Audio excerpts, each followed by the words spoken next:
Good morning, everybody. Moss here with a look at the new General's Handbook, and specifically how we're going to win with Kruleboyz. I would like to thank Goblin Town, Jittery Grabbers, Mask Obscura Photo, and Swamp Kala Got Me Down for their excellent artwork. You can check them out on Reddit. Those are all their usernames, so use/ will bring you to their stuff. Definitely worth supporting. Okay, how are we going to win with Kruleboyz? So first, let us examine the changes that are coming with this season with the realm rules. So we have Endorian locuses, which from here on out I'm going to refer to as a locus. So this is replacing the Galatian champions. So these are wizards with less than 10 wounds that are not unique. So in our army, including our allies, for us, what that means is Swamp Kala Shamans, Fungoid Cave Shamans, Madcap Shamans, and Web Spinner Shaman. There's another rule that's called Optimal Focus. At the start of the round, pick a locus to get +1 spell casts, or a different hero to get a command point. So for us, this is a very interesting choice because we are hungry for command points. So a command point is always welcome on a kill a boss on Vulture, particularly because he has the I can't remember what the ability's called. Commanding overview, or so that's always really nice. And for a second spell, if we're running an endless spell, that could be pretty strong. All of our Swamp Kala Shamans can cast Summon Boggy Mist, and I feel that Summon Boggy Mist is a good spell given how many different buffs our enemies have to charge. So being able to take -1 charge away from like a Durthu, for example, to me seems pretty relevant. And then Mystic Shield. Mystic Shield is always good. Mystic Shield is better than All Out Defense because it lasts through all phases, and it'll last generally through at least a turn, but normally through a couple turns. So for us, that's going to be an interesting choice, which one of those two we want to get. And the +1 spellcast, it's like, yeah, like both are going to be strong. It's going to really depend on our opponent. And then we also have Null Stone Adornments. These replace like aspects of the champions, but we're not going to use them. You only get to pick one if you don't have a wizard. So we're never going to take these because Swamp Kala Shamans are maybe our best unit, point for point, and it enables everything we want to be doing in our army. So we're probably never going to be using these, but you should be aware of what they do and how they're going to affect your game plan, but I'm not going to cover them in this video. So in addition to all that, the really interesting part of this is the Primal magic dice. So at the start of every hero phase, so that's your hero phase and your opponent's hero phase, both of you roll a die, and on a 4-up, each of you get one of these Primal magic dice, here on out known as Primal dice. So it means that you can get up to 4 a turn. Sorry, 4 a round, which is a lot, right? With you're with a 50% chance, you're probably gonna get 2 on average a round. So anyway, so the way that Primal dice work is after you cast a spell or an unbind, you can use any number of your Primal dice 1 at a time after your roll, and you add the roll to, or you add this Primal die roll to the roll that you already had before. You add to the total.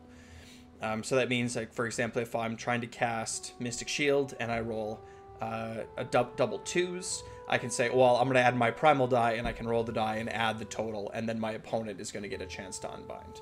You can do the same thing with an unbind, right? You can add the die. So that brings up some interesting interactions. In our army, the only one that I think is worth really thinking about is Gobsprak.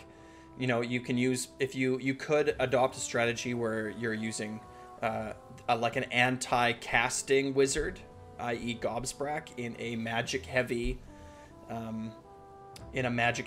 meta to like make sure, and only use the unbinds, right? Only use your Primal dice for unbinds in an attempt to deal mortal wounds to these locusts, because they have to have fewer than 10 wounds.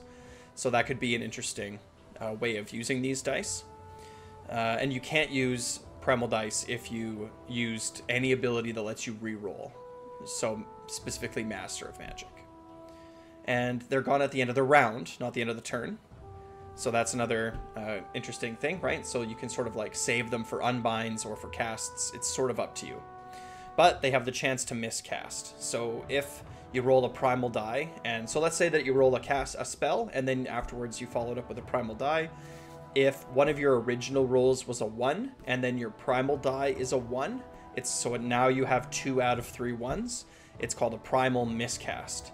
So not only does it deals D3 plus 3 damage to the caster can cast no more spells, and every unit within 3 inches also suffers D3 mortal wounds. But it's pretty easy to play around. It means that if your casting roll is a 1 and any other number, that you're now looking at a 1 in 6 chance that your primal die is going to give you a primal miscast. So it's like you just have to be careful. It's pretty easy to play around. But in those situations where you really want to get that spell off and you got a 7 and you need an 8, it'll be tempting. And there's also like a critical success. Primal success is what I've sort of been calling it. It's where the same thing is true, but instead of a 1, it's double 6s. And if that's the case, the spell cannot be unbound.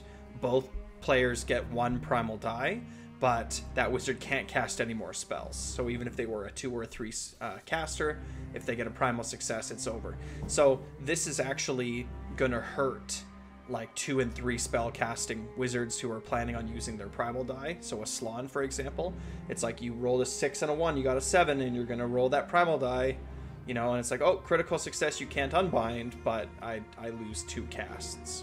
So it's not really gonna affect our army too much. Maybe with Gobsprak as the exception, but with our Swampcalla Shamans, it's not really gonna do all that much. So, but it's definitely worth remembering as you play. They also added the Lore of the Frost, I believe it's called, spells. So I'm just going to review them in comparison to the spells that we have in the rest of our army. So I still think that Choking Mist is still our best spell. Sneaky Miasma is still really good. Nasty Hex is still really good. The Black Pit is still situationally good. But the 3 new ones, so there's Hoarfrost. So the spell Hoarfrost, you pick a unit. I believe it's wholly within 12. I'm just going to pull it up here so I don't forget. But I believe it's wholly within 12. Oops.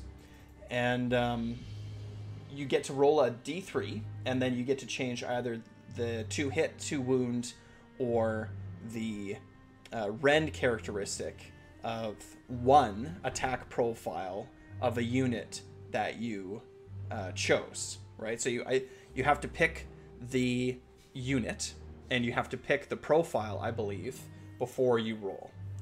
So, and it's D3, so it's either a 1, a 2, or a 3. So if it's a 1 or a 2, chances are you're going to change. Oops, I forgot. If it's a 1 or a 2, chances are you're going to change the like the 2 hit or the 2 wound. But if it is a 3, you're probably going to change it to a like you're probably going to change the rend. Why is this doing this? Go away. Apologies. I don't know why it's doing that. Weird. But the real question with Hoarfrost in our army is, what model are you going to pick? I've been looking and doing the math, and a lot of our bigger monsters, like our Vulcha and they have more than 1 like attack profile, right? Weapon profile. So if you're going to change it, if you're going to give it a plus, you know, if you're going to change it from a 3 up to wound to a 2 up or a 1 up to wound, which effectively are the same thing, then what's the benefit if you're only going to throw 2 or 3 attacks, you know?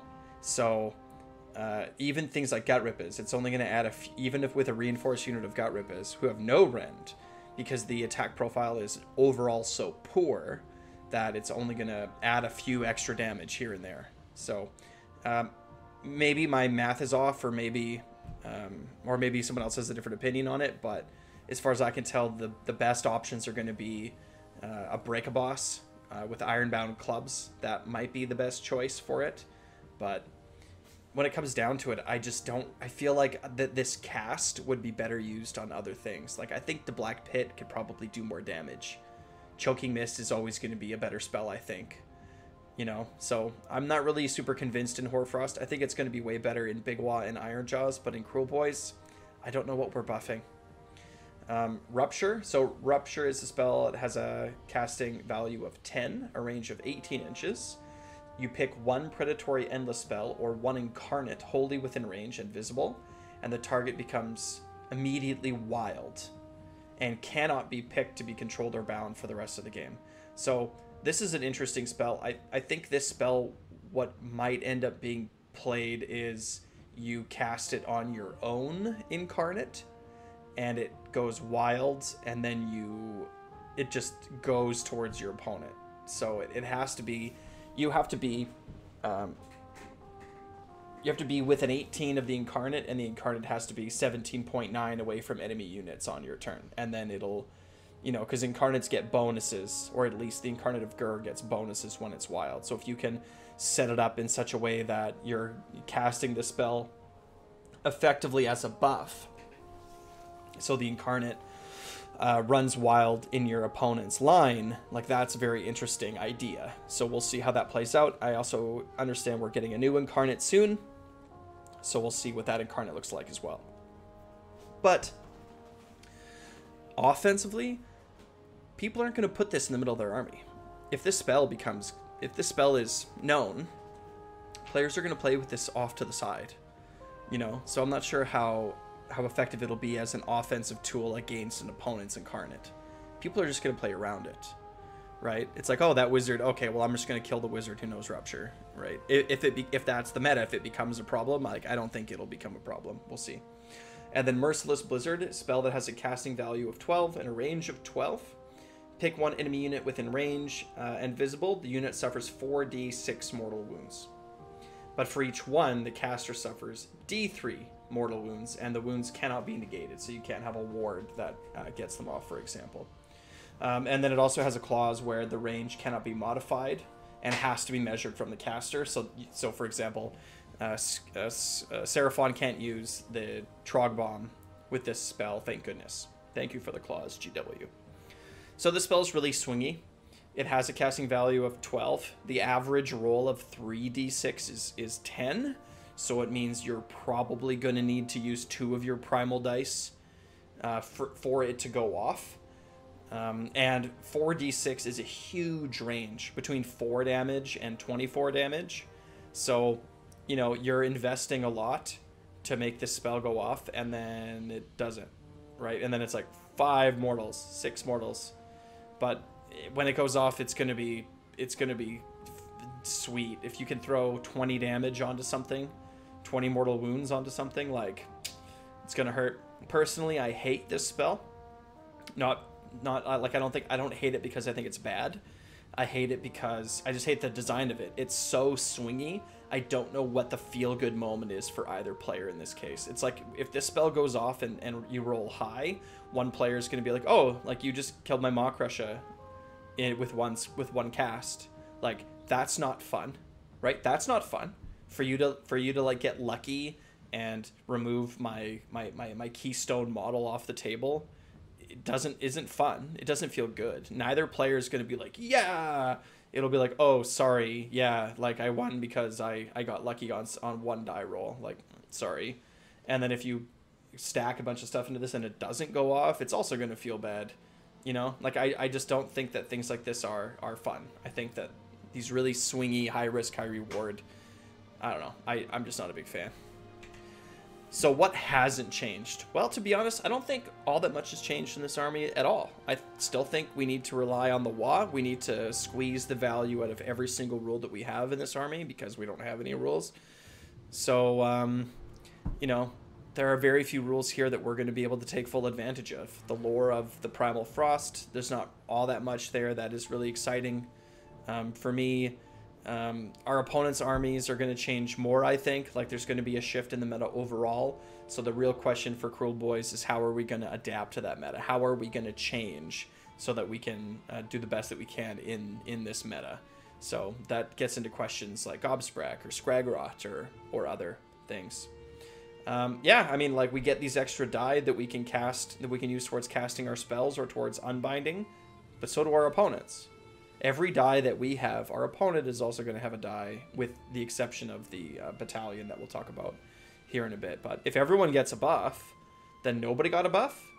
You know what I mean? So I don't know. I don't think that this is going to fundamentally change our army in any way. I think our army is going to shift more based on what other people are playing rather than based on the rules themselves. So what does this mean for the army as a whole? We're going to be able to cast more spells, but our opponent's going to be able to unbind us more. So it's like, against which army should we use our primal die to cast, and against which should we use to unbind? That's like a real serious question. Against what matchups are we going to go all in on our spells, and against which matchups are we going to try to counter their spells? And same thing with the optimal focus, right? Against which army should we cast an additional spell, and against which army should we take the command point, right? So interesting questions. So for example, against Khorne, you're going to take the command point. Should we take the new battalion and generate more primal die? Here, that's another meta question, is do we find the primal dice particularly powerful in our matchups or not? And how far do we lean into casting? Do we want a Merknob? Do we take Skragrott? Are we looking at Gobsprak? Like, these are interesting questions that we'll have to answer moving forward as we play games in this new GHB.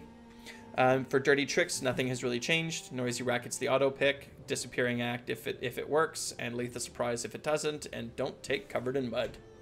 For sub-factions, Grinning Blades is still going to be our best bet, and it might even be better this GHB if there's a lot of targeted spells. So for example, Merciless Blizzard has a range of 12, right? So it means that they have to see us to cast it, right? They have to be within 12.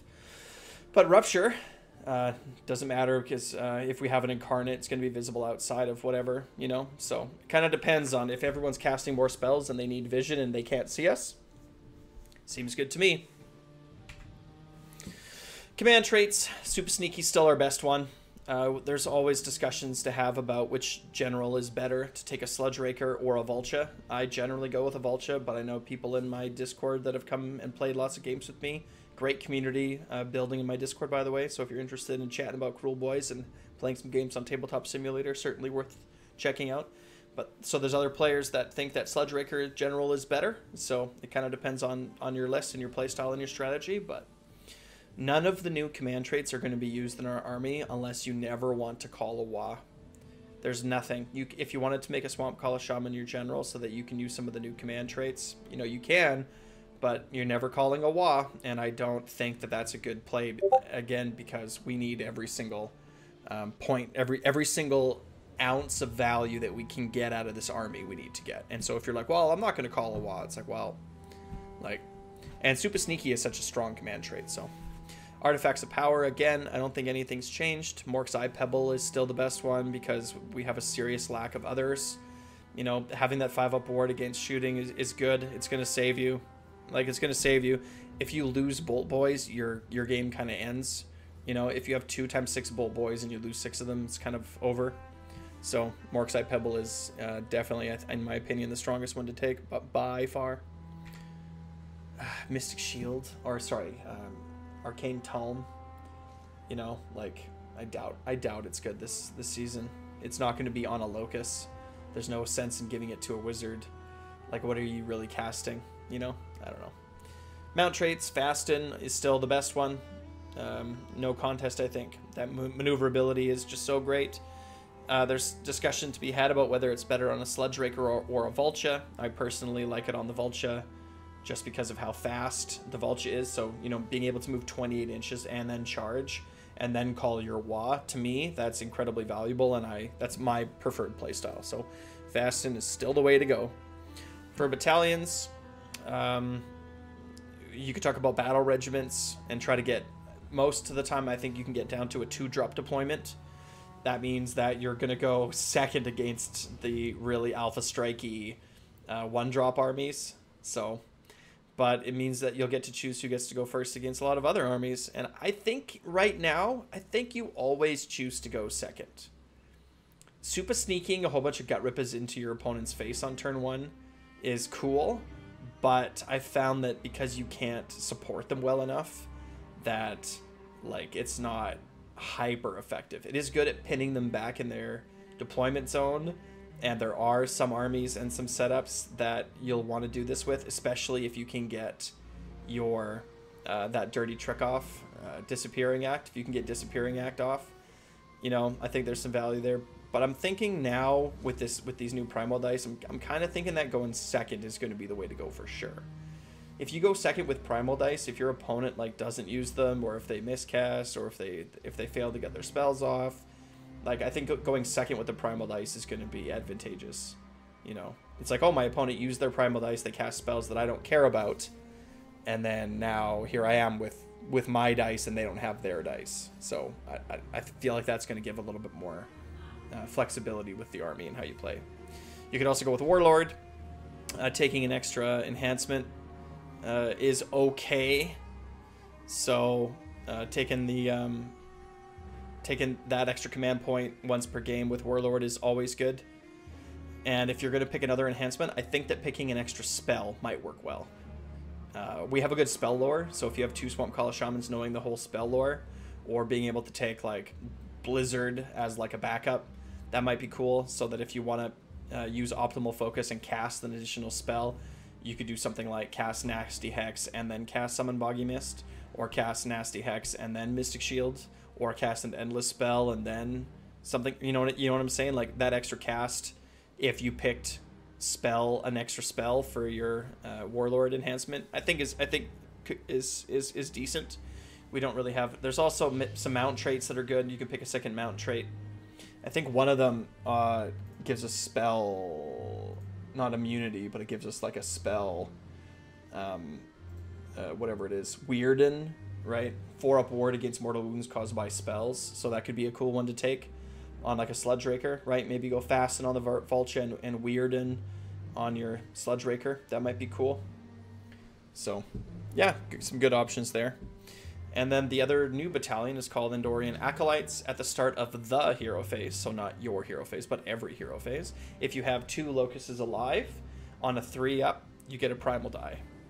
So that would be your 2 Swamp Call Shamans if you're running them, or 2 out of your 3 Swamp Call Shamans.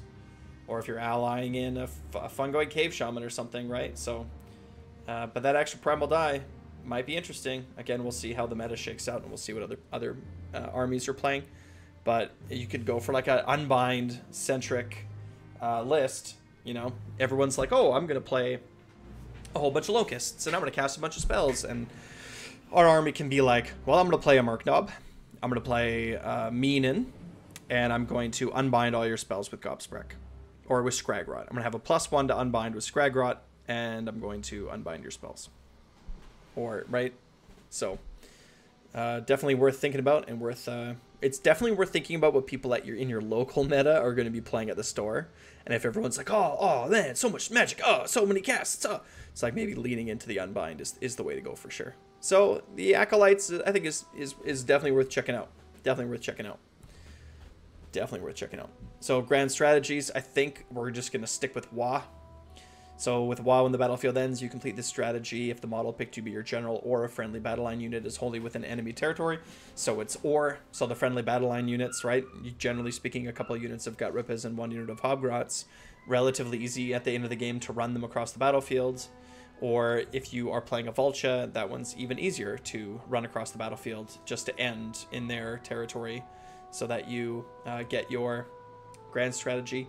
In and Out, lads, is a Kruleboyz specific grand strategy. I don't think it's as good as Wa, but I ran out of what else I could possibly add into this list. When the battlefield ends, if the general has not been slain and fewer than half of the units in your starting army have been destroyed, you complete this grand strategy. So again, Wa is just better, but In and Out, lads, if you really wanted to not pick Wa, this would be another one. None of the seasonal ones are going to work for us. None.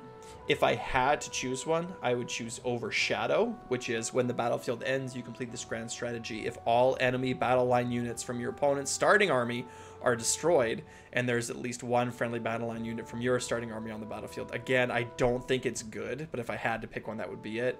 But I think we're just going to stick with Wa. Again, this GHB is not interesting for our army, I feel. There's nothing about it that's really like, oh, like suddenly we're much better. Like I don't feel that way. Battle tactics for the our book ones, which again we don't have good options here, but we have time to get stuck in. You can pick this battle tactic on your first or second turn only. It'll probably be on the second turn. You complete this tactic, get the model picked to be your general, and all the models in your army that are on the battlefield are within 12 inches of an enemy unit at the start, at the end of this turn. So if you're being alpha struck, this is the only time that this will really come into play, but it's definitely worth keeping in the back of your head. You know, if it's like, oh, I'm playing Beasts of Chaos, it's like you're gonna get it, you're gonna castle up and you're gonna get attacked. Well, relatively easy to do that. Another one that's actually good is Take a Dat, you suckers. You pick this battle tactic only if the model picked to be your general has the Kruleboyz keyword, so that's us. You complete this battle tactic if the following 2 criteria are met. 1, at least 10 wounds or mortal wounds in any combination that were caused by friendly units are allocated to enemy models this turn. And then you have to take fewer than 10 wounds from enemy models. So, Bolt Boys. If it's a shooting turn where all you're really going to do is move up and take some shots with a couple of units of Bolt Boys, you're going to deal your 10 wounds. Nothing's going to slap you back. Relatively easy to get this one.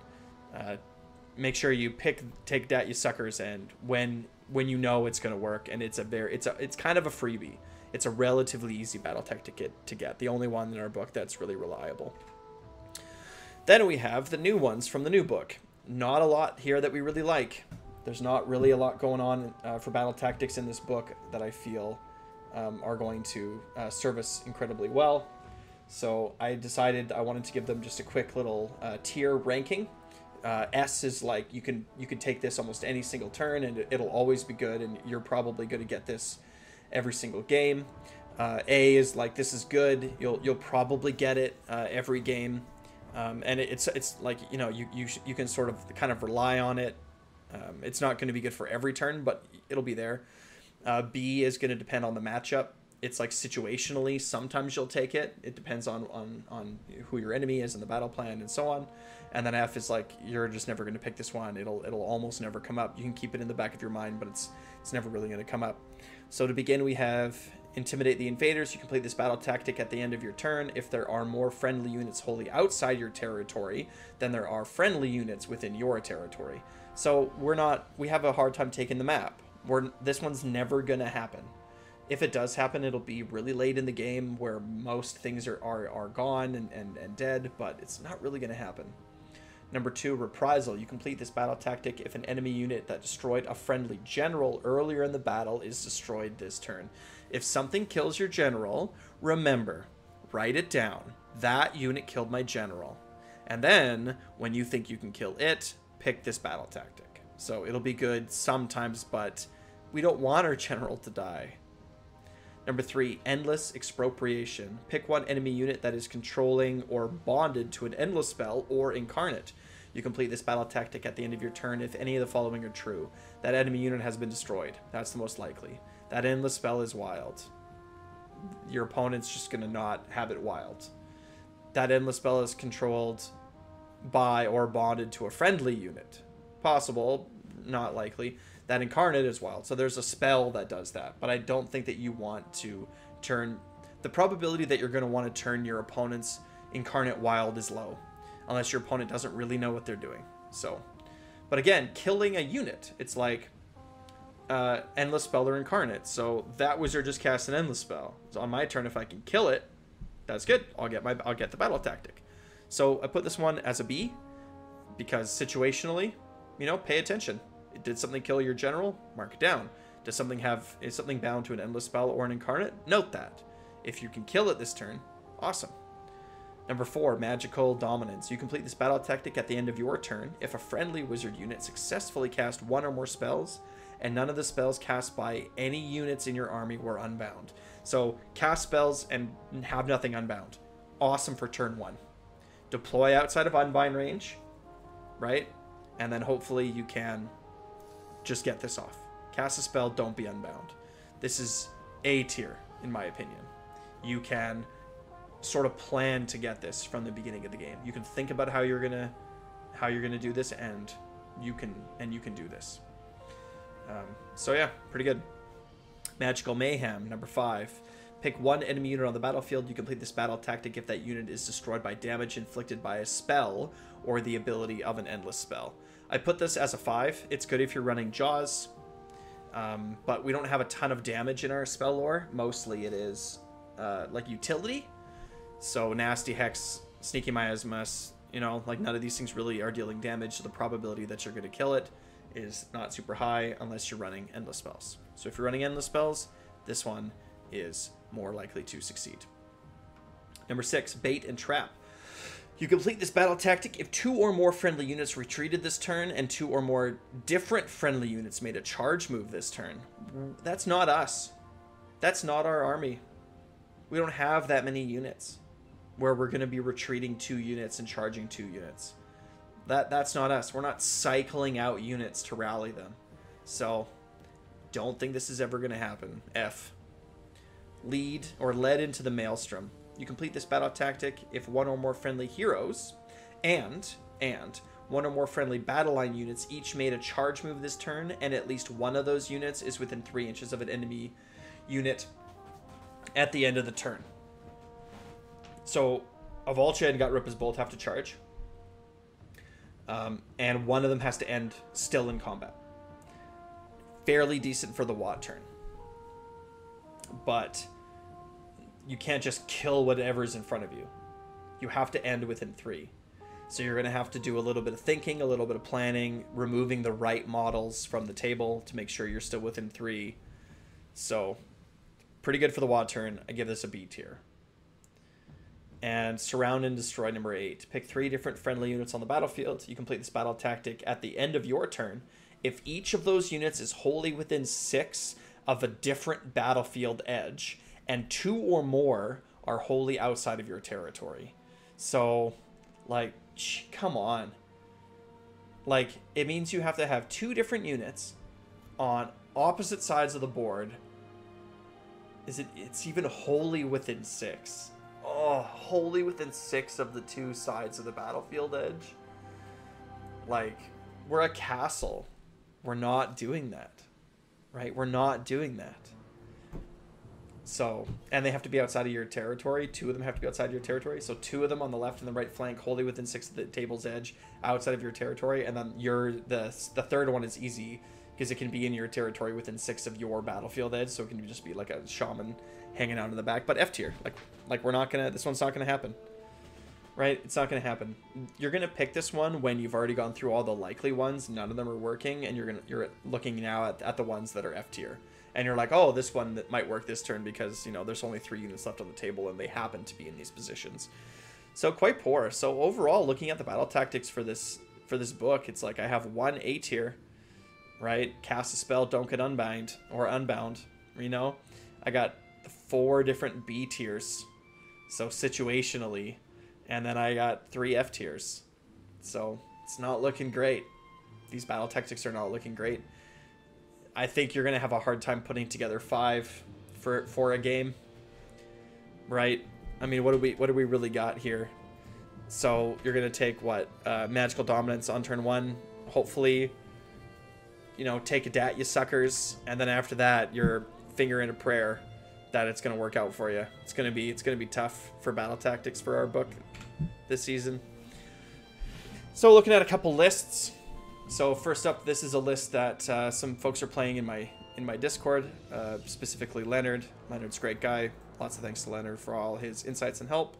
So Grit and Blades, Wah is our grand strategy inspired.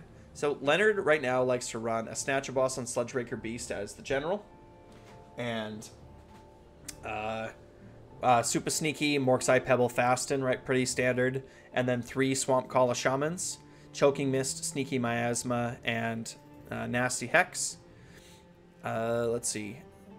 1x20 and 1x10 Gutrippers, 1x10 Hobgrot, and then he likes to run 3x6 Bullboys. Now, the argument that Leonard puts forward, and I believe this to be a fair argument, is that if you lose 1 unit of 6 Bullboys, your damage is just done. Like, you're just done. So for him here, he is trying to buff the 3 units with the 3 units of Shamans and deal more damage, and if you happen to lose a unit of Bullboys, it's not the end of the game. And he's also been messing around with Snarlfang Riders for 135 points, and he's been having some luck with them. They run it on the map and grab objectives. You know, the redeploy rule is pretty cool, and then he runs a 2-drop battle regiment list. So, I mean, overall, this list is pretty good. This is not leaning into the magic meta, but definitely worth playing around with. If you wanted to make this more into the magic meta, you could change the drop so that it was a much higher drop. Throw the Swamp Call Shamans into the new battalion, and there's 25 points left over, so 135 plus 25 is 160. So you have 160 points of flex in this army that you could change around and move as you pleased. So, but pretty good list. And then the list that I personally am interested in playtesting this at the beginning of this season. So Grid and Blades, Wa inspired, all that. Kill the Boss and Corpse, Rip a Vulture, pretty standard. Super sneaky Fasten. Swamp Boss Scumdrek, because this he's not taking any enhancements. So if he's not taking any enhancements, you just make him a Scumdrek. 2 Swamp Call Shamans with Pockrots, and they have they're in a Warlord, so they have an extra spell. So I just gave them each an extra spell. I took Merciless Blizzard just because I want to test it out and see how it goes. So, in fact, I think these spells are actually backwards. I would actually go Nasty. No, I think this is the right way to do it. Yeah, I think this is the right way to do it, maybe. Anyway, Merciless Blizzard could be replaced with something different. Not sure. Murknob with Belchabana has the Mork's Eye Pebble. He's taking the same role as Swamp Boss Scumdrek, but instead of putting it on the Sludge Raker, right, I just put it on the Murknob, and that means that I can have Scumdrek instead. So that +1 to wound from the bed is, you know, it's interesting. It's interesting. It's oh no, I can't, because I don't have a unit of Hobgrots. Never mind. I don't have a unit of Hobgrots. It's still better, but I don't think you can use Betmaster. I think you need to have a unit of Hobgrots to use Betmaster. That's an oversight on my part. That's still okay. I still wouldn't change the list, as I would leave it as it is. And then I run Scragrot the Loon King. So he's got Flaming Weapon and Levitate. Huzzah. But really what he has is Fangs of Debadmoon. Fangs of Debadmoon is always going to benefit from those primal dice. You know, the higher the casting, the more dice you get to roll. So if you have a decent roll and then you start throwing those primal dice on top, you're just going to have more and more dice to roll to deal mortal wounds to your opponent. A range of 24, you know, like that's not nothing. 2x6 Manskewer Bolt Boys, 3x10 Gut Rippas, and Gnashing Jaws. So this is leaning into that spellcasting meta. There's a Vanguard Battalion, so I think basically the idea is that one of the units of Bolt Boys can do a 6-inch run without a command point being spent, so that's pretty cool. And yeah, I mean, the list originally had this unit of Gut Rippas, and then I had 70 points left over because I'm at exactly 2,000 points. So 70 points is a weird number of points in our army. If it was 10 more, I would happily, you know, include 2 units of Hobgrots. But with Gnashing Jaws, that's not going to be the case. And then we have the Endorian Acolyte Battalion for the 2 Swamp Call Shamans. So that's pretty cool. That means that we get 1 extra Primal die. So again, I'm going to test this out and see how it works, throwing Primal dice at Scragrot and using, like, getting an extra cast, so I could do something like Choking Mist and Gnashing, or Choking Mist, Gnashing Jaws, you know, as like a double cast in a turn, or Scragrot, because he doesn't have any of his lore of the Gloomspite, get whatever it is, the fungal whatever from his own spell lore, that with his +1 he can also try to cast Gnashing Jaws. So definitely leaning into the magic heavy stuff in this list. So in conclusion, this GHB does not look like it will be particularly kind to Kruleboyz. We're going to have another difficult season with battle tactics, so prepare yourself. Have a plan. When you know who your opponent is and you know who's going first, take 2 minutes and make a plan. What battle tactics you're going to try to get every turn, plan A and then plan B. It'll really help you with trying to plan and pace your game out. Gritting Blades might be better against the target spell heavy meta this season. We'll see. Ally casters are certainly worth exploring. Scragrot and Fungoid Cave Shaman. Another thing that both of these units really deliver to us is an extra command point. Scragrot every turn, and a Fungoid Cave Shaman half of the time. So those command points are great. Our casters finally get a little bit of help, but with every other caster also getting help, we'll see how that actually plays out in reality. And I doubt this changes our ranking in the game. I think that Kruleboyz are still going to remain at the bottom of the barrel in terms of win rate. I can't imagine that this season is going to be the thing that makes any kind of significant changes for us, you know. But we'll see. But I think it's going to be fun. I think this season is going to be fun. One thing that I think people forget about Kruleboyz is even with a 45%, 40% win rate, I've seen like Wohammer like even put us much lower. It's like we're still winning games. It's still a dice game. So if you play right, if you play the game better than your opponent, and you have decent dice rolls, like you'll still win your games. You can still win your local tournaments and your leagues and all that. So I think it'll be fun. So keep let me know in the comments below, or if you want to join the Discord, what lists you're interested in playing, what combinations I overlooked, what plans, what strategies, what battle tactics you're going to try to go for. And until then, like, subscribe, and watch.